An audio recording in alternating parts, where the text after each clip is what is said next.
बिस्मिल्लाहिर्रहमानिर्रहीम। अस्सलाम वालेकुम रहमतुल्लाहि व बरकातुहू। सवाल पूछने वाले भाई का नाम है नशाद आलिम, बरून मुल्क से इनका तल्लुक है। कहते हैं कि अगर कोई आदमी अपने रिश्तेदारों को मिलने के लिए जाए और ये सफ़र 200 किलोमीटर से ज़ायद का हो और वहाँ पे 2-3 दिन क़याम करना है तो क्या नमाज कसर पढ़ेंगे?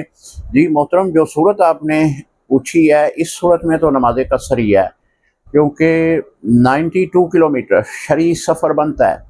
अगर कोई इतना सफ़र करने की नीयत से घर से निकलता है तो वो शरई मुसाफिर है, तो नमाज कसर ही अदा करेगा। जो रास्ते में यानी अपने शहर की हदूद को छोड़ेगा, जो रास्ते में नमाज़ें पढ़ेगा वो कसर ही पढ़ेगा।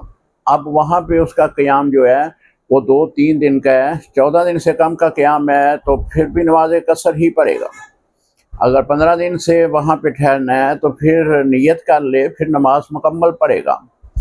जो सूरत आपने पूछी है इस सूरत में आप नमाज कसर ही पढ़ेंगे। अस्सलामु अलैकुम रहमतुल्लाहि व बरकातुहू।